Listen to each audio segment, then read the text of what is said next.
You are listening to the podcast of the Mathias Corvinus Collegium, the largest talent management institute in Hungary. If you want to know more about our mission, please look up our English website at mcc.hu/en or check out our Facebook, Instagram, and Twitter channels. For interesting articles and analysis of our professors, external contributors, and students, look up our knowledge base at corvinus.hu/en. Welcome to the podcast series, Asia Meets Hungary. It's prepared by the Learning from Asia project at the MCC Learning Institute. My name is Bimba, a junior researcher in the Learning from Asia project.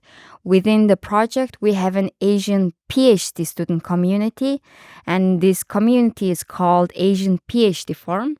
And we are hosting this podcast by having guests, mainly Asian PhD students studying in Hungary. And within this podcast series, we discuss life in Hungary, life as an Asian student in Hungary, and comparing Hungarian education with their home country's education. And I hope you would enjoy our content. And in our last episode of the podcast, we had a PhD student from Myanmar. This time we have a PhD student from Vietnam. And thank you very much, Hung. And thank you very much for coming. So could you please briefly introduce yourself? Your name, where do you study? Okay, hello, hi Bimba, and hello everybody who is listening to this podcast. I feel very happy to have a chance to join into this program, and I hope that with all of my story or sharing today will bring you some interesting information. So my name is Hung. My full name is Nguyễn Vĩnh Hằng. I am a lecturer at the Faculty of International Relations, Saigon University at Ho Chi Minh City in Vietnam. So before my background is in the international relations field. I study my bachelor degree at the National University of Vietnam, and this is in international relations. And then I follow up to my master degree. I took the Master of Diplomacy at the University of Nottingham in the UK. Then I come back and being a lecturer teaching IR subject, international relations subjects, for quite a long time. And after that, I decided to take my PhD in education science in Budapest, Hungary, at the Edward Lorenz University. Thank you very much again for coming. So for the listeners, we have 3 parts for this podcast series. And so we are trying to dive into the first part is we are trying to dive into this PhD student's personal life and academic life as a Vietnamese student in Hungary. And second part is reflection on comparison between Hungarian education and Vietnamese education. In this case, we have actually previously visited Doba Katalin Gymnasium in Esztergom. So Hung will recall her memory to compare those 2 countries' education. And the third part is reflection on the Learning from Asia project. So let's dive into the first part. My first question is, how did you decide to pursue a PhD and what motivated to do a PhD in Hungary? So what's your story? So as I have told you before, that after finish my master, then I come back to my teaching career and I continue teaching for like 9 or 10 years. And it's until a time that I feel like it's time to reinvest into myself.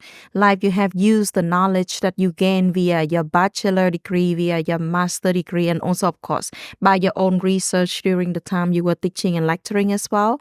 But you're still feeling that you're giving out more than you're receiving in, or you investing in for your own knowledge or for your academic learning.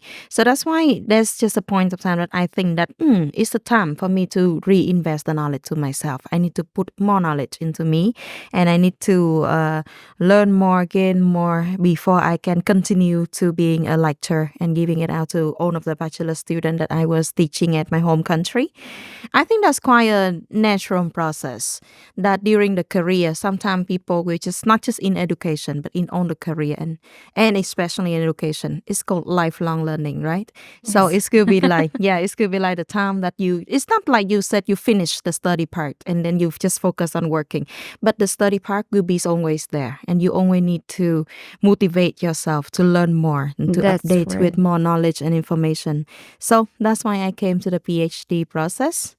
And I feel happy that I got the fully funded scholarship, Stipendium Hungaricum from the Hungarian government. So I came here to the University of Erfurt Lawrence to be a researcher here. And so were there any challenges that you experienced as an Asian PhD student studying in Hungarian academic environment? Like, did you face any challenges? Let's start with the probably impression, Of course, as an Asian student, we come to Europe, and what was your impression? And after you entered Hungary, what was the academic environment impression? And did you face any challenges? Okay, so I think this is not the first time that I study abroad. This is actually my second time. I have taken my master degree in the UK. And I think that's the first time that I encounter the big difference between the two different styles of education in Vietnam and in the UK. So I first will recall about that time first. So the first thing I can recognize as soon as I came to study in the UK is that I have to read before the class. In Vietnam at that time, 14 years ago, or even further than that, like 16 years ago when I was still a university student in Vietnam, we came to class, we listened to the lecture, then we might have some assignment or homework to do after the class, but not actually before the class. We don't have much reading. We just have a few subjects that start doing in that direction. So when I came to the UK, it's become a new things for me. When before every lesson, I will receive a list of reading, and it's a lot. It's like 30 articles or 30 different pages in different books that you have to read to prepare for the next lesson. So this is a very interesting scene for me that after the end of the course, we will listen to the lecturer, or we actively talk to the lecturer like, Professor, they guide us a lot. So can you help me to find out the 10 or 5 most important articles that I need to read? And they will limit it out. And after that, we're rushing up to the hill, to the library of the university. It's quite hilly and scenery there. So we came to the library, and we have to be quickly borrow the book that contain that author and things. And if you are slow or you came to the library quite after all the students, then maybe the book has gone and you have to wait a bit to be your turn to read. Oh, such a competition. Yeah, it's kind of, but it's very fun. And it's make me feel I'm more active in my learning, like I have to work more, do more to have the reading. So first we have to read before the class. Second, we have to read a lot. We depend on the library more. And the last thing is that in Vietnam, mostly for one subject at that time, we will have one main textbook. So the whole thing you read is just in that textbook. And you will just learn about things via that textbook, as usual, one textbook. But since I came to the UK, I see that for one issue, like I said, we will have around 20 to 30 different articles, and many of them have different point of view, even controversy or vice versa point of view. So it's not to make me feel like, there's nothing is like a fixed right or a fixed wrong, but it's just like you read and you will see the authors, different scholars, they will disagree with each other, and you will see which one that mostly that you agree with, or you will feel that is the point of view close to your point of view, or you may come to your own point of view. So I think that is very interesting. But how about Hungary, the Faculty of Education? What was your impression? Yeah. Okay, now I can come to Hungary. Okay, so now when I take my PhD in Hungary, I also still keep that more modern style of studying. Like we have to read a lot, and we had different books, different authors, different points of view to reflect on.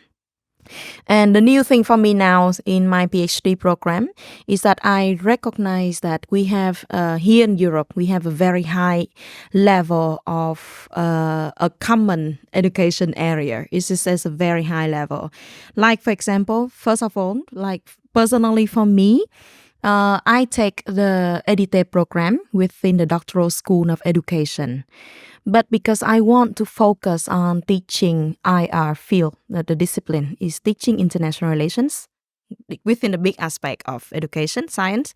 So that's why I want to experience some kind of IR course or IR training in Hungary.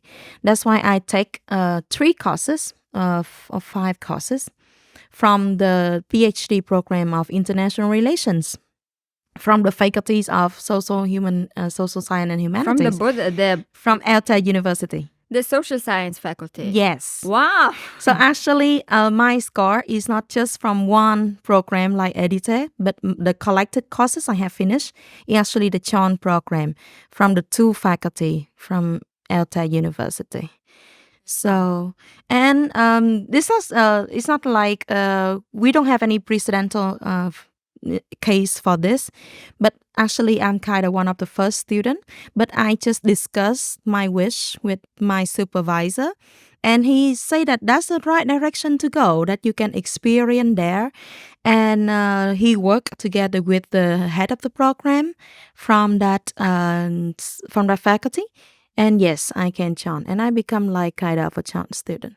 So I think this is very creative, and it's open a door for me. It's like a good chance. It is. Yes, for me to have. I never heard it, to be honest, and I never heard the other students are like doing like courses yes. simultaneously, because my experience is that other students actually change their course or change their major. Yes. Okay. And I have been discussed this with my supervisor, Professor Gabo Halas, since the first semester when I entered this program. And he said that it's a possibility. So I just like, okay, that's a very correct chance. Is it difficult to do it simultaneously? Of course, you have to adjust to the 2 science at the same time. But they also have some points that is quite linked together, and it can help me to understand more about the teaching IR nature. Maybe yes. You have another story to share with us. So to move on to our next question, how is your life as a Vietnamese student in Hungary? So overall, is this life in Hungary, has it shaped your PhD experience or your personal life or your academic life? Was there any, did you notice any change within your life? I think that yes, it's brought a lot of changes to my life. So in terms of academic, I think that I will like I used to face one question from a professor that like, how do you describe yourself? Like, how many % of you are Asian and how many % of you are Western? So for me, I think that for overseas student like us, especially if you have a quite long time of studying overseas, you will start to feel that you become somehow a global citizen. You will start to have that sense. So living here in Budapest throughout my PhD program just enhanced that global feeling of me. Like I also have time to study in some different country before. So I feel like it's contribute to me a very broad perspective of viewing a different thing in life. I think about life's value, humans' values, or the way I approach also academic research. It is also a good balance and combinations of the both Eastern part and Western part. Like right now when I do research about education, then I can have a good I think I have quite a good experience with both the Asian education and the Western education. Was there any challenges that you actually faced when you come to Hungary, or was it just easy, smooth transition from Vietnam to UK and from UK to Hungary? I think that yes, I think it's quite a smooth process. For me, for my personal experience, I think it's quite a smooth process. Like from Vietnam to UK, for me, that is just like a new level of studying. Like you have to read more, you have to expand your mind, you have to think out of the box. That not just one textbook and what written there was right, but there were much more different opinion. And there are some controversial issue that even when scientific people, scholars sit down together, they still cannot agree with each other. So that's a science, and there's nothing too right or too wrong. There's a sort of fixed answer, but this is like a evolving process. You have to discuss to find out the best solution for the new situation. It's just like that. And in Hungary, I think that it is. I quite get used to the environment of learning already, so it's not. It's also happened smoothly for me. The only thing that might challenge me when it is here is that maybe the language, because it's not the English language anymore, but we have one more language to do it. So sometimes it's just kind of a new thing for you to dealing with, even in a bookstore or with some lecturer. That's interesting.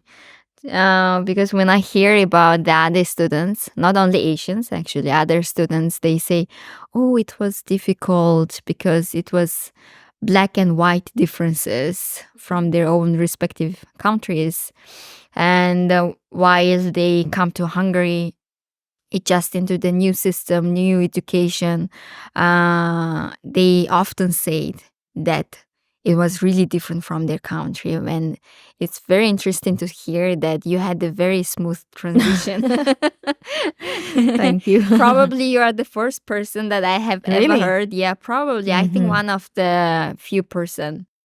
So I think we can move to our second part.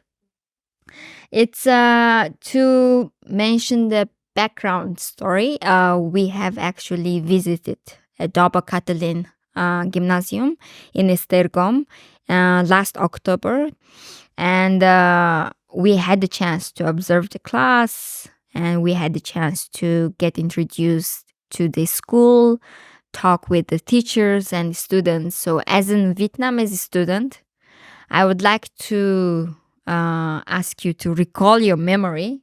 So what was your impression? Is it the first time you experiencing this Hungarian education? Yes, I really enjoyed the visit, the Esztergom trip to visit the Dobo Catalin Gymnasium. Yeah, this was the first school visit I have in Hungary. Just that it is quite in a high school stage and it's not the university, but still it can provide for me a lot of thought to compare between the Vietnam high school, Vietnam education with Hungarian education. So I can point out like some main major differences, but the first and foremost, is also the most interesting and also the most important difference that I spot is the structure of the K-12. Of the 12 classes before the university. Yeah, so in Vietnam, the kids will start to enter the, we call it elementary school. And then this is from the age from 6 to 10 years old. And from 11 years old to 14 years old, they will study in junior high school. And after junior high school, from 15 to 18, they will study in high school. So we call it 3 level, level 1, level 2, and level 3. And these 3 levels are kind of compulsory and quite the same for the children on the whole country of Vietnam. But I noticed here in Hungary that there will be a major difference is that the kids here will study the elementary school until 14 years old, and then they enter a kind of secondary high school or high school. But after that, instead of entering all of them going to the same high school together, then some of the students can have the choice to join into the academic high school or a vocational training. Yeah, but So this is the case we can see here in Hungary. So it means that not all of the children or not all of the students, they decide that they will follow an academic route, that they want to go to university. But many of them decide that I want to have a specific job and I will work somewhere after I finish my education and I won't go up to university. In Hungary. Yeah. So how They about have a the chance to Vietnamese? make a choice. Yes. But in Vietnam, at usual they finish the K-12 from grade 1 to grade 12 all together academically. And at that time they were 18. And then they start to have the choice to enter university or coming to vocational school. So it's actually take them a few years more before they can make the decision like in Hungary. So in Hungary, the kid can make the decision earlier or a little bit earlier. But Yes. in Vietnamese. Yeah. Did you notice any more differences relating to the between Hungary and Vietnam in regards of in the classroom probably? Yes, the classroom also have some different as well. Like I can point out shortly. For example, the classroom size in Hungary is smaller with less students. So of course, the focus on learner is higher here, I think. And the class here in Hungary start much later than in Vietnam. The class start at 8 or 8:30 a.m. in the morning. In Hungary. In Hungary, yes. But in Vietnam, the class will start at 7. So the kid at usual have to wake up at 6, finish breakfast, travel to school. So yes, it will take much longer time to them. The third thing is that in Hungary, they have a much less heavy load of homework to do at home. And they said that at usual they study in the morning and in the afternoon, if they have class still at school, they will spend that time to do homework. Like they own inside a classroom with one teacher, but they don't teach anything. The kid just sits silent to do the homework. So before they come home at 3 p.m., 2 p.m., they already finished the homework. Or even if no afternoon sessions like that, they just need 2 hours to finish. Most like we said in the Catalin, they just need 2-3 hours to finish the homework. But in Vietnam, it will take the kid way longer to finish the homework from the public school.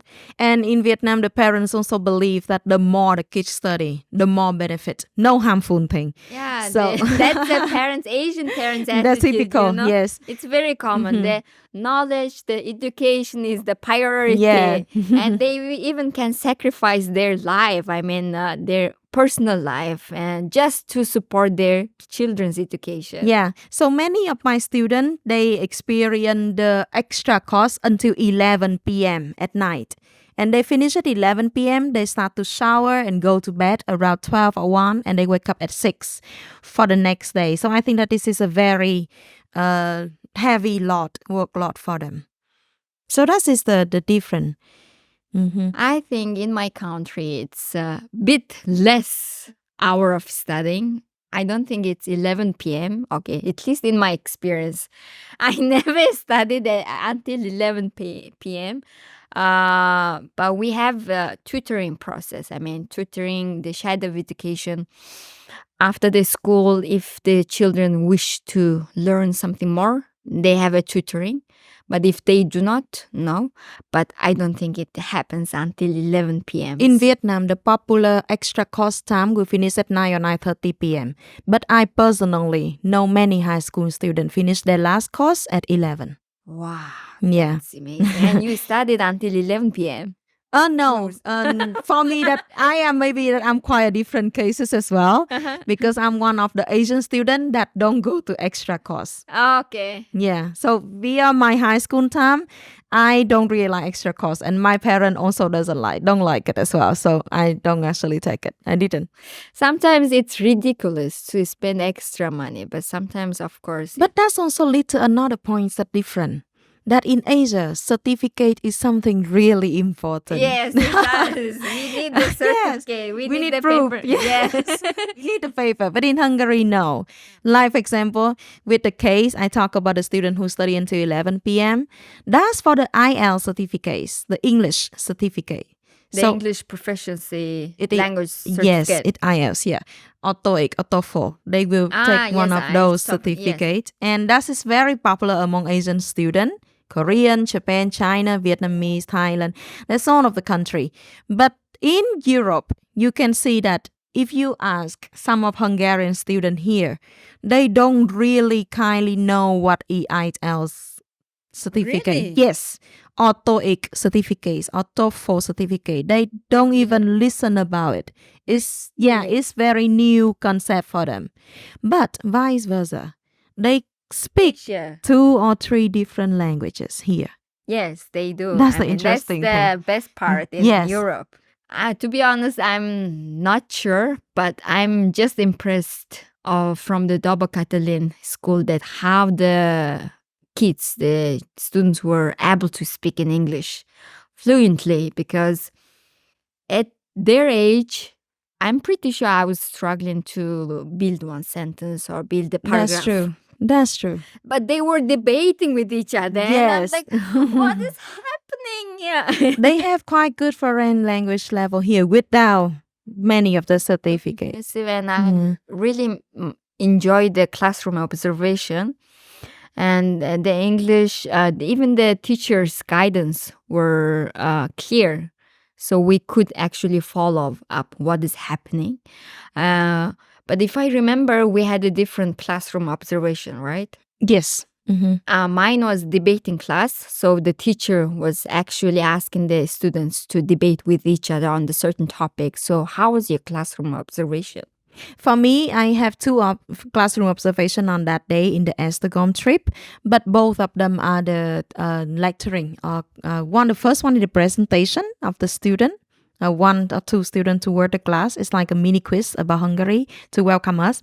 But the second classroom was just normal lecturing sessions. But the teacher handled it quite well with Q&A sessions and ice-breaking game at the start. But it's not a debate discussions like your classroom observation. But I still can tell that they can communicate in English quite naturally. Even we had the chance to speak with the students and teachers, like face to face, to ask questions. So whatever we were asking, they were actually honest, and they tried to be precise and concise. So I remember you were asking many questions. Yes, I'm good. I was very exciting, and I was very interested into the. And so we spoke briefly about the students. What was your impression on the teachers, and how are they different from Vietnam? I think that the teacher, I think that they are quite. I think it's hard to say because in Vietnam we also have quite variety of the quality of the teacher as well.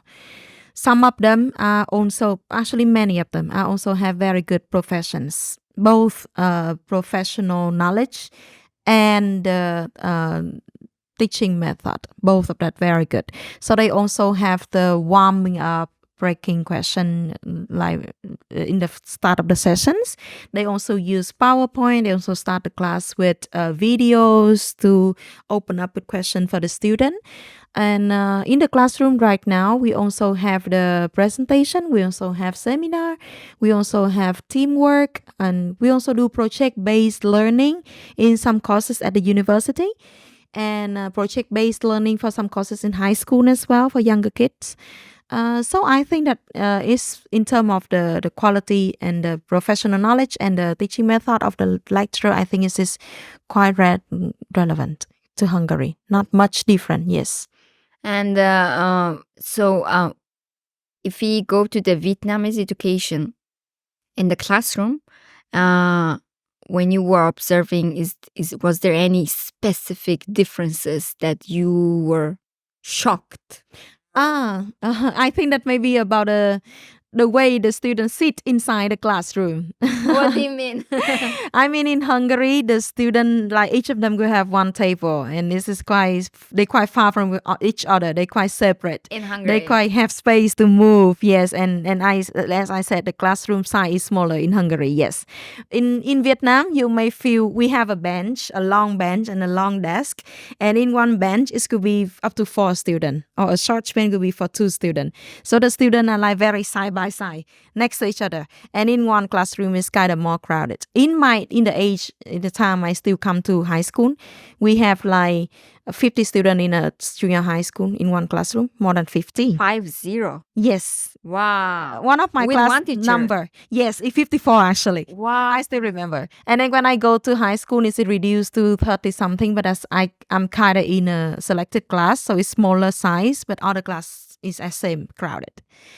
I heard that now in Vietnam that is already reduced the size already, but compared to Hungary, like with the class I observed, they just have 14 students in one class or 16 students in one class, and they have much more spacious seat. And it seems to be easier for class activity like discussions, or they need to Yes, change the that's seat or right. something. Yeah. But in Asia, you have seen that they were in uniform. Here in Hungary, not uniform, right? Oh, yeah. Yeah. So in Vietnam, they will be in uniform, white t-shirt with blue skirt or blue pants, and they wear a red scarf, and they will sit next to each other. And the class, when you enter, it will look very well organized and fully packed. Do you have boys and girls in the one classroom, or do you have a separate? No, we have mixed classroom. Boys and girls study together. And with the uniforms. And how about the ethics in the classroom? Is there any? Yes, the ethic, I think it depends on the province. Some province, if they are close to some minor ethnicity, then yes, the student will chant together. We don't distinguish them. But in some other province where we are just mostly Viet people, then we just in the same ethnic. I see. No, I mean, what I mean is not the ethnicity of the people. The ethics means, for example, when we want to say something, we raise our hand. Ah, that's right. Yes. That's kind of the rule, right? Yes. So how about in Vietnam? Is there... Yeah, I think it is the same. In the far past, there even no Q&A question. So the lecturer come in, student open the book and they start to lecture. And the student will write down what is the words of the lecturer saying. And that's what the method of studying. They close the book, they go home. But nowadays, there's already Q&A sessions that they can raise their hand to raise opinion. Or when the lecturer asks, do you have any question about that? Any opinion about this? Then they can raise their hand and wait for the teacher to invite them to raise the answer. I see. And if you would like to bring anything from Vietnamese education to Hungary, what would it be? And vice versa. If there is anything from Hungarian education to Vietnamese education, what would it be? If I want to bring from Vietnam education to Hungary, then I think that maybe two things. Number one will be the attitude that not just the student, but the whole society give to the teacher, the lecturer. Because in our society, teacher and lecturer is a very high, like a person to look up to. They are highly respected. And those person like the teacher, they will be not just the one who have professional knowledge, but they also have good morality. Then they will lead a good moral life. So people will consider that those are the wise people that can give good advice, bringing up to the children. So I think that the student in the classroom, they pay really good respect to their teacher. Like, I don't see this in Hungary, but I may see it in some movie from some other Western country, that the classroom is too much freedom, too noisy, or like talking bad to the teacher. So those things like usually not happening in Asian society or in Vietnam. So that is one of the things that I think that, of course, you still have room for democracy. You still have room for question, Q&A. But I mean that having a good attitude in learning is also a good thing. And the second thing may be like the kids is quite, I think they enjoy studying, and they also join into many activities outside of the classroom.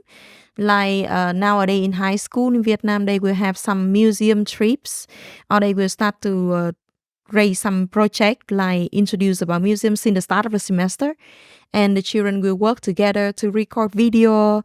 I think that yes, I have just talked about how that Vietnam can bring something to Hungary. Okay. And vice versa, if it is like what Vietnam can learn from Hungary education system, I think that it could be like two part. The first one is what I have mentioned earlier, that is about a K-12 system. There are also some opinion right now from some scholars, some scientists inside Vietnam. They also suggest that we may change from the K-12 system to the K-9 system.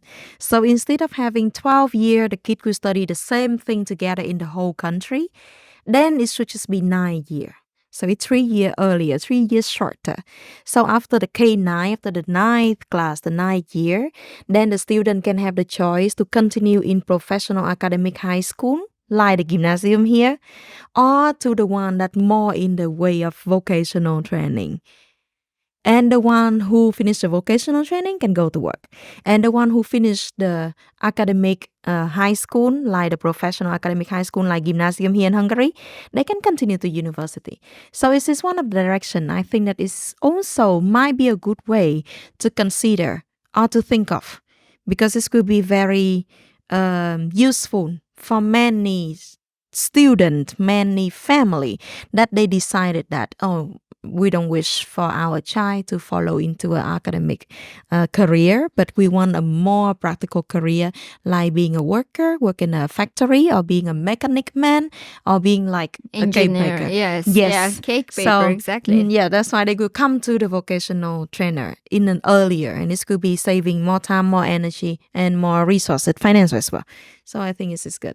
The second thing that I think is could be good, interesting here, is that I see that the kids here having the trips like what you mentioned, but this is the international trips since the early age. Yes, that's also amazing, because Europe, the countries exist close to each other, so they have more opportunities. More chance, that's right. But in Asia, it's hard, from Yes. Mongolia traveling to Vietnam. Can you That's true. imagine? Like, I have to switch 2 flights. Then it's a long flight. And the students, they have an Erasmus program. So at the early stage of their life, they can actually travel to other countries and experience more things in education. And that's actually bring them a lot of benefit, Yes. both in terms of academic and in terms of life. Yes. Probably we should not only bring into Vietnam, bring into Asia. Yeah, that's true. Like here, even when I talk about high school, here I noticed that many young age students can travel to other country. Like personally, I take a trip to Slovenia last Christmas time in December, and in one time we met a woman at the Lake Plat, and the next day we saw the same woman but at the castle Predjama in Slovenia, and we recognized, she actually a teacher and she's here with the kids, and she was taking like 50 very little kids. I think it's like 8 or 9 years old, and they are Hungarian, and they come to Slovenia to visit the castle and learn about the history of warfare in that castle. So that's very interesting. Yes, it does. Or even like my Hungarian friends, he has a trip to London in his high school at very young age. So it's quite a long distance travel. And I asked him, is that trip organized by your high school? He said yes. If the kid who study French language will go to Paris. If the kid who study German will go to Berlin. And if the kid who study English will go to London on a 1-week trip to practice and take the chance to use the language there. It's amazing. It sounds amazing, isn't it? It sounds amazing that they could do that for the elementary level and high school level. Yeah, for us, it's kind of limited, especially in Mongolia. As we mentioned before, we need to have IELTS score to go abroad to have this. Yes. Yes.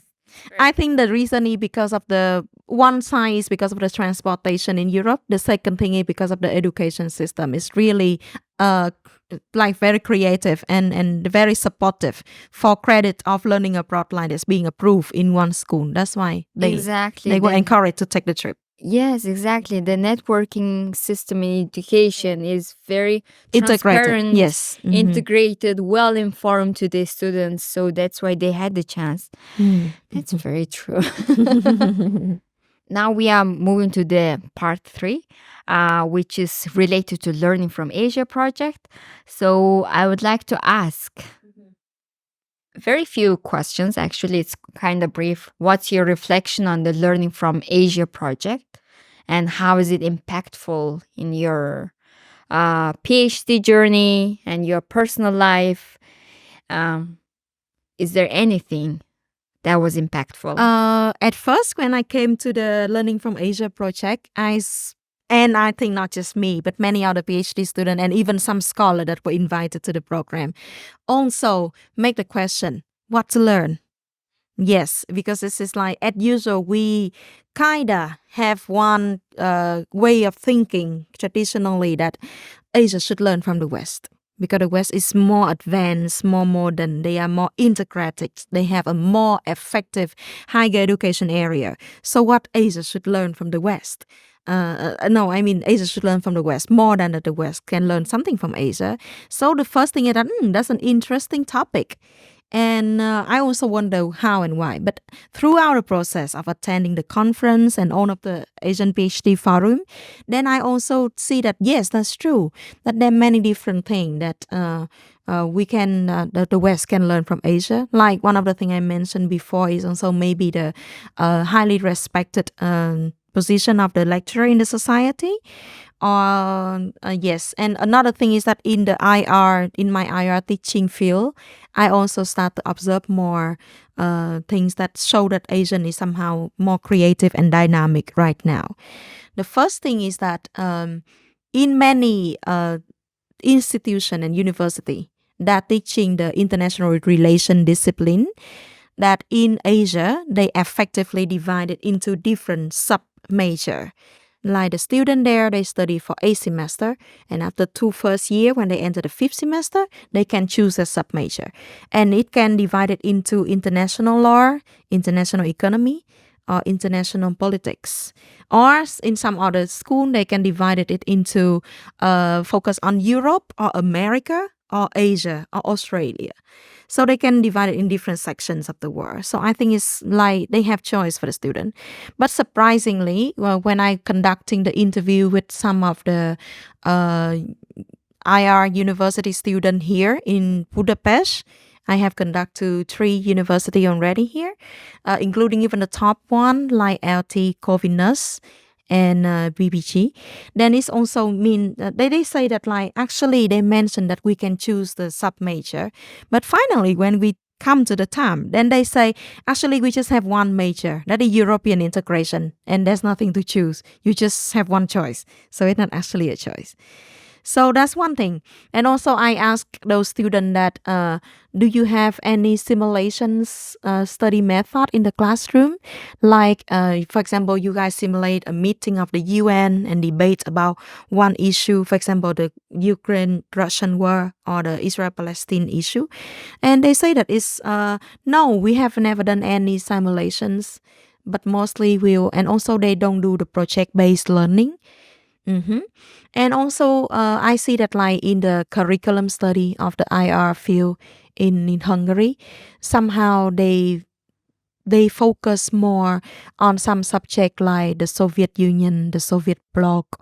Yes, because it's how we were influenced. I mean, not only Hungary, but the Mongolia was also influenced by socialism. So it's a part of our education. But I mean, they're looking more toward the past direction, more than coming to, and the next section they can have is European integration. Yes, Asia is also thriving and dynamic in its own ways, that there's some method that the West can also obtain. Let's create a scenario in Vietnam that you have a classroom, you are a teacher. So what would you bring from Learning from Asia project to your classroom? That's an interesting question. Because you have experience, you have because I was teaching in IR. I am an international relations discipline. So in that discipline, as usual, the theories mostly come from the West. And one of the ongoing debate is that should we have some theory from Asia itself, like theories for international relations from the East. So I think what I can bring from the project to the classroom is that I will encourage the development of Asian study, Asian theories, and that we also have our own philosophy, our own way of thinking, our own academic values, that it can be very valuable to other part of the world. So I think I will do that. Thank you so much, Hung, for coming and joining to this podcast. And I hope you enjoyed. And so I would like to give you the last moment to you, Hung. And would you like to say a few words? Thank you very much, Bimba. And I hope that the listener who are listening to the podcast today, they can enjoy the talk between me and my friend Bimba. And you can have some useful information. Maybe that it can inspire your PhD journey or give you more understanding about Asian and the West education or Vietnam and Hungary educations. Thank you very much. Thank you, Hung, and thank you for the listeners. And I hope you enjoyed. Thank you very much. Bye. Goodbye. Thank you for listening to this MCC podcast episode. For further media content, please look up our English website at mcc.hu/en or look for us on Facebook, Instagram, and Twitter. If you want to read more by our professors, external contributors, and students, check out our knowledge base at corvinus.hu/en.